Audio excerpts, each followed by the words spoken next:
नमस्कार, जोहार, स्वागत है आपका प्रभात खबर के वीडियो सेक्शन में। मैं हूं आपके साथ आदित्य कुमार और आज एक ऐसे शख्सियत के साथ हम यहां पर आपको रूबरू कराने आए हैं, जिनकी चर्चा न केवल रांची में, न केवल दुमका में, न केवल झारखंड में, बल्कि देश भर में हो रही है। और यह चर्चा इसलिए हो रही है क्योंकि देश के प्रधानमंत्री नरेंद्र मोदी ने अपने मन की बात में इनकी उपलब्धि का जिक्र किया था।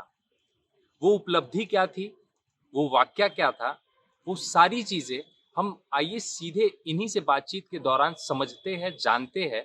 हमारे बीच मौजूद है दुमका से शिक्षक, आपकी सबसे बड़ी पहचान वही है, डॉक्टर सपन पत्रलेख।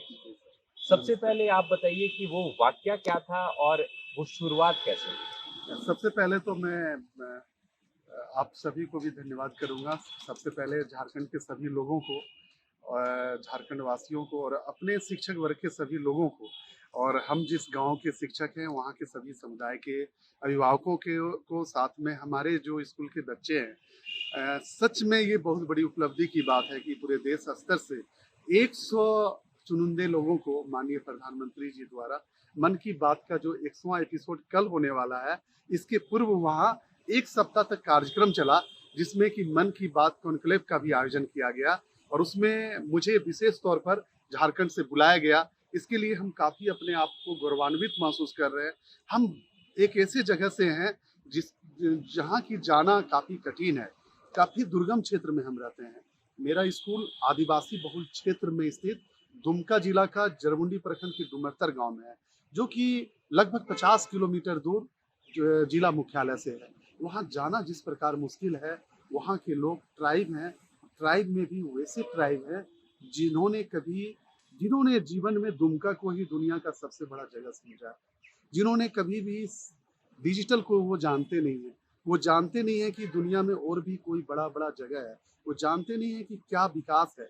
वो जानते नहीं है कि उस बीच में, चाहे कोरोना काल की बात हो या कोरोना के बाद के बात की बात हो, मैं आपसे बात करना चाहता हूँ थोड़ा पीछे से ही, कि निश्चित तौर पर हमारे गांधी जी का जो सपना था, ग्राम स्वराज की बात करते थे वो, कि और साथ में माननीय प्रधानमंत्री जी भी एक भारत श्रेष्ठ भारत की बात किए हैं। तो निश्चित तौर पर हमने उसी सिद्धांत पर लोगों को मोटिवेट किया है। और जब कोरोना जैसा महामारी आया, जब लोगों को जीना, अपने आप को बचाना मुश्किल था, उस कठिन परिस्थिति में मैंने लोगों को जागरूक किया, शिक्षा के प्रति जागरूक किया। उस गांव में लगभग लोग अशिक्षित हैं। 100 में 99% लोगों ने कभी कलम और किताबों को नहीं छुआ है। वैसे बच्चों के हम शिक्षक हैं। और कोरोना काल में निश्चित तौर पर वो बच्चे हमारे स्कूल से, जब लॉकडाउन हुआ, वो दूर हो जाते, ड्रॉप आउट हो जाता, चाइल्ड मैरिज हो जाता, और निश्चित तौर पर वो विद्यालय से, शिक्षा से दूर हो जाता। उस कठिन परिस्थिति में मैंने अनोखे तरीके से गांव की पूरे दीवारों पर, मैं पुनः आपको बताना चाहता हूं, ग्राम स्वराज बापू का जो सपना था उस गान, और हमारे माननीय मोदी जी जो कहते हैं, हमने ब्लैक बोर्ड बाजार से नहीं खरीदा। हमने ब्लैक बोर्ड के साथ में जो जरूरत की चीजें थी पढ़ाने के लिए, चाहे चौक की बात हो, डस्टर की बात हो, चाहे साफ सफाई के लिए झाड़ू की बात हो, या बैठने के लिए चटाई की बात हो, मैंने हर एक चीज वहां उपलब्ध संसाधन से लोगों के साथ मिलकर, समुदाय के साथ मिल करके खुद जो है वहाँ बनाने का प्रयास किया। और नेचुरल कलर से ब्लैक बोर्ड का निर्माण हुआ। और उसी काम की जानकारी माननीय प्रधानमंत्री जी को जब हुआ, तो कोरोना काल में ही 2021 में उन्होंने जनवरी के एपिसोड में हमारे इस कार्य की उन्होंने सराहना किया, उन्होंने प्रशंसा किया। इससे काफी मनोबल बढ़ा है। ये मनोबल बढ़ा है और जैसा कि आपने बताया कि किस तरीके से कोरोना काल में जब संसाधन की कमी थी, तो सीमित संसाधन में उस गांव के लोगों को कह सकते हैं कि एक विकसित समाज के निर्माण में आपने जो भूमिका निभाई है। आज का दिन आप उस गांव में अभी भी जाते हैं तो वो जो शिक्षा का वो जो स्तर है, जहाँ पे एक समय था जब 99% लोग पढ़े लिखे नहीं थे, आज आपकी मेहनत कितना फल ला पाई है। निश्चित तौर पर शिक्षा हम सिर्फ किताब की ज्ञान ज्ञान को नहीं समझते हैं। जो आप गणित, अंग्रेजी या हिंदी की बात करते हैं, कोई पढ़ लिया, वो जान गया, वो बात नहीं है।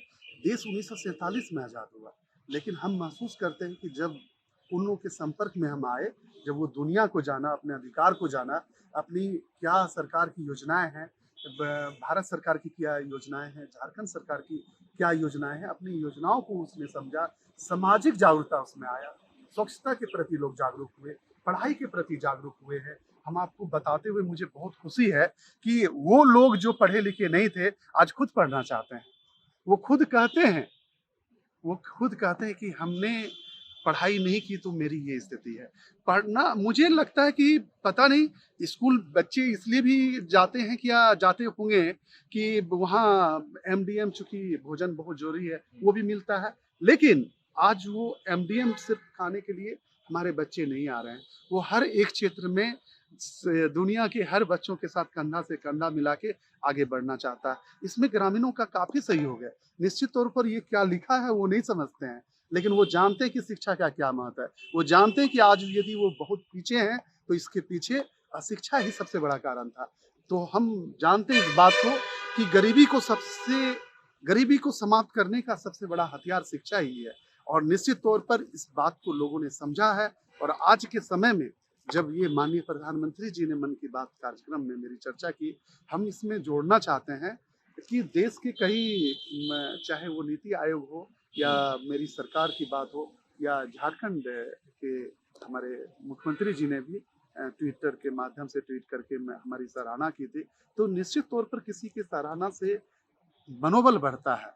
किसी के कुछ देने से हम तो हर समय कहते हैं कि आप हमारे स्कूल के लिए कुछ मत दीजिए, सिर्फ साथ दीजिए इस बात के लिए कि हम उसको आगे ले जा सकें।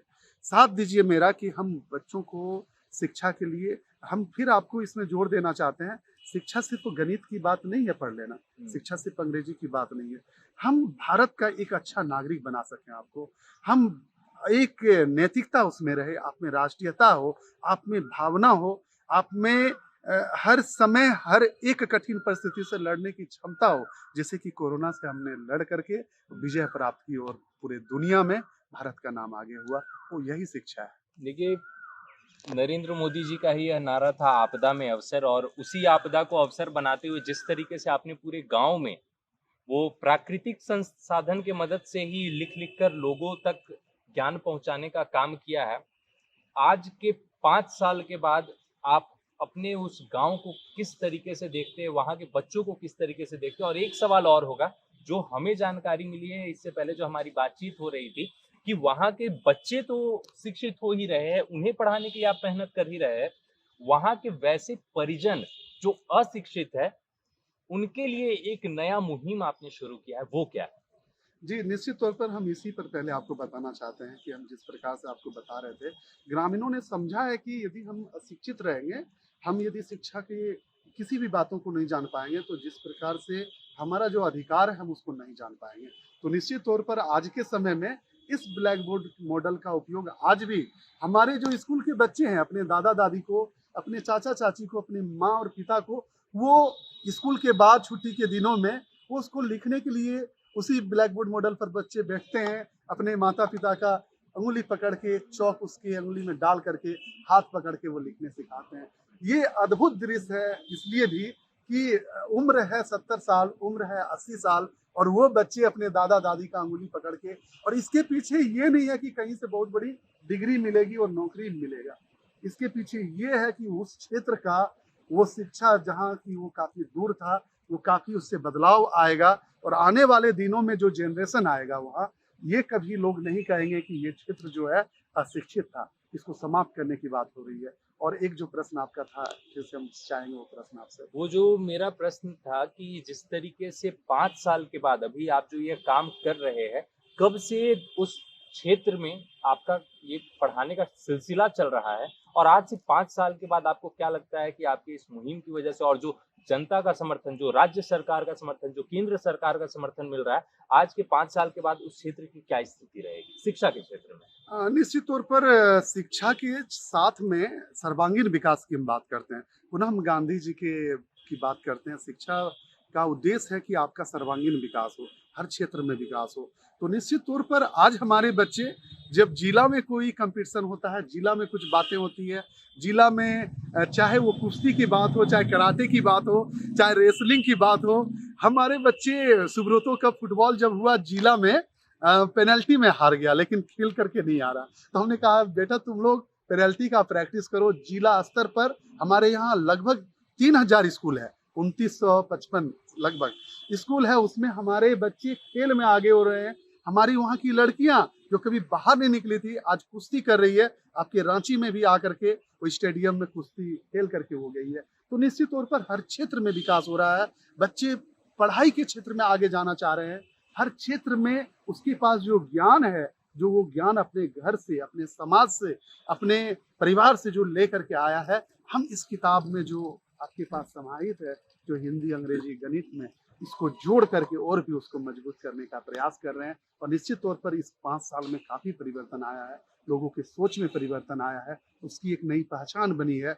वहाँ का पगान मुर्मू एक आदमी है, वो झारखंड के आंदोलन में उसने भाग लिया था और रांची में उसकी मीटिंग हुई थी। वो यहाँ आए और उन्होंने जब अपना परिचय दिया तो शायद उसके गुमला की किसी साथी ने कहा कि आप डुमरथर गांव के हैं, जरमुंडी ब्लॉक के डुमरथर का, जिसकी पढ़ाई कभी भी कोरोना काल में नहीं रुकी थी। तो निश्चित तौर पर ये जो सम्मान मिलता है, ये निश्चित तौर पर बाकी कुछ भी मिले, ये सम्मान काफी बड़ा सम्मान है। और 5 साल में काफी परिवर्तन आया है और हम मानते हैं कि परिवर्तन वो स्नेह स्नेह होता है और आने वाले दिनों में, आने वाले दशक में ये काफी कुछ उस क्षेत्र से भी नजर आएगा। उस क्षेत्र के बच्चे भी हम इस रांची के यूनिवर्सिटी में भी हम उस शिक्षा प्राप्त करते हुए देखेंगे और निश्चित तौर पर वो उच्च पद पर भी जाएंगे। ये हमारी इच्छा है और निश्चित तौर पर हर समय हमारी इच्छा है कि हम अपने स्कूल के बच्चे को देश का एक अच्छा नागरिक बनाएं। हमारा ये जीवन का बड़ा उद्देश्य है। और देखिए ये सतत प्रयास है, इस सतत प्रयास की वजह से इस तरह आप जिस लक्ष्य की ओर बढ़ रहे हैं वो जरूर आप उसे पालेंगे। एक अंतिम सवाल रहेगा, सवाल रहे कहे या सलाह कहे, जिस तरीके से आपने कहा कि सर्वांगीण विकास की जरूरत है, तो ये जो ब्लैक बोर्ड मॉडल है ये क्या है, एक बार आप संक्षिप्त में बता दीजिएगा। निश्चित तौर पर ब्लैक बोर्ड मॉडल जब कोरोना काल आया तो ये था कि आप किस मॉडल से पढ़ाई करेंगे। तो स्मार्टफोन नहीं था लोगों के पास, लोग काफी, अभिभावक काफी गरीब हैं जिसके पास स्मार्टफोन नहीं था, तो हम ऑनलाइन बच्चों को नहीं पढ़ा सकते थे। तो हमने एक नया तरीका अपनाया कि हम घर में रह जाएंगे तो हम, जैसे आपको बताए पूर्व में भी, कि बच्चे पढ़ाई से दूर हो जाते, चाइल्ड मैरिज हो जाता, चाइल्ड लेबर बन जाते। तो हमने गांव के सभी दीवारों पर नेचुरल कलर से, गोबर हमारे गांव में है, मिट्टी हमारे गांव में है, फूल है, पत्ता है, इसका राख हमने बनाया ग्रामीणों के साथ में मिल करके। जो हमारे झारखंड की खूबसूरती है, गांव में आप देखेंगे कि यहाँ का जो घर होता है काफी खूबसूरत रंगों से रंगा जाता है, आदिवासी गांव में आप ये पाएंगे। तो हमने उसी रंग का उपयोग कलर्स बनाने में किया और समुदाय का साथ लिया और मैंने कोविड के नियमों का पालन किया।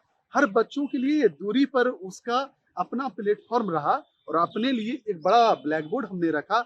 जो भी समस्याएं बच्चों की होती थी उसका हम हल जो है उसमें करते थे और बच्चों को प्रत्येक दिन वो स्कूल ड्रेस में आते थे और वहाँ बैठते थे और पढ़ाई उसकी जारी रही।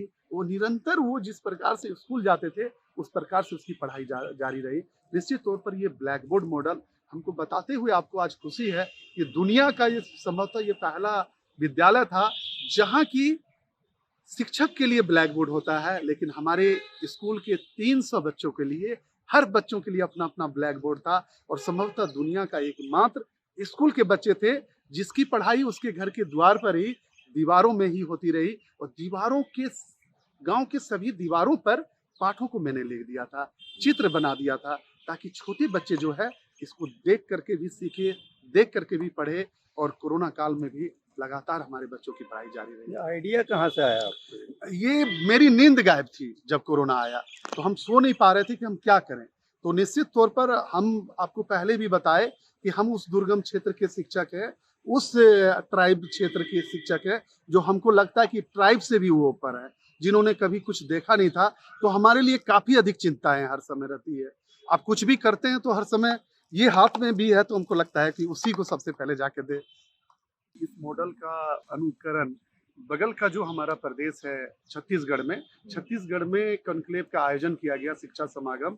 वहाँ के शिक्षा मंत्री ने, वहाँ के सचिव ने मुझे सम्मानित किया और उन्होंने कहा कि पूरे कोविड पीरियड में इसी मॉडल से वहाँ पढ़ाई हुई, इसी मोहल्ला क्लास के मॉडल से। हम आपको बताना चाहते हैं कि चाहे बंगाल की बात हो या झारखंड के भी कई जिलों में कोरोना काल में इसका अनुकरण कई जगहों पर किया गया और कई देश के साथ में कई जगहों पर हमारे सरहद के पार भी ये मॉडल गया है। तो मुझे काफ़ी खुशी है कि इसका अनुकरण हुआ है और लोग, हमारे शिक्षक भी इसे घर में बैठे नहीं रहे।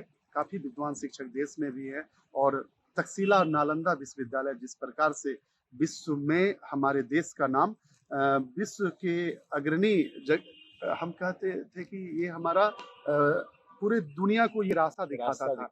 निश्चित तौर पर विश्व गुरु हमारा था। तो निश्चित तौर पर हमारा देश आज भी, हमारे देश में इतने विद्वान हैं कि पुनः जो है अपने कार्य से, छोटे छोटे कार्य से देश को आगे ले जाने में, इन प्रयासों से वो आगे ले जाएंगे और मोदी जी के सपने को और गांधी जी के सपने को पूरा करने का प्रयास करेंगे। एक भारत श्रेष्ठ भारत का सपना यहाँ पूरा होता है। धन्यवाद। एक शिक्षक का फर्ज केवल बच्चों को पढ़ा देना नहीं होता है कि जो समाज है उस समाज का विकास कैसे किया जा सके और शिक्षित समाज कैसे बनाया जा सके, इसके लिए हमारे राज्य के जो शिक्षक है प्रतिबद्ध है और इनकी भावुकता ये दिखा रही है कि ये खुद तो शिक्षित है, खुद का विकास ये कर सकते हैं, लेकिन उस पूरे जरमुंडी प्रखंड का और उस पूरे गांव का और पूरे दुमका जिला का जिस तरीके से विकास करना चाहते हैं, जिस उद्देश्य और लक्ष्य के साथ चल रहे हैं, वो कहीं ना कहीं अब धीरे धीरे सही रास्ते पर है और उस लक्ष्य की प्राप्ति की ओर भी आप बढ़े हुए हैं। इसी वजह से आपके हाथ में यह जो अवार्ड है, यह अवार्ड आपका व्यक्तिगत नहीं है, आपके उस उद्देश्य का है, आपने जो वो प्रतिष्ठा लेकर रखी है और ये पूरे दुमका जिले का अवार्ड है, पूरे झारखंड जिले का यह पुरस्कार यहाँ पे आपको देश में मिला है। और प्रभात खबर के इस सेशन में हमारे साथ जुड़ने के लिए बहुत बहुत धन्यवाद। और हम चाहेंगे कि ये जो उद्देश्य के साथ आप आगे बढ़ रहे हैं, आपके जैसे शिक्षक और आपका जो यह उद्देश्य है, ये लक्ष्य है और ये जो विचार है, यह विचार झारखंड के हर एक बच्चे के भीतर हो, हर एक शिक्षक के भीतर हो, ताकि हमारा झारखंड राज्य जल्द से जल्द विकसित बन सके, शिक्षित बन सके। प्रभातखबर.com, विश्वास वही, रफ्तार नहीं।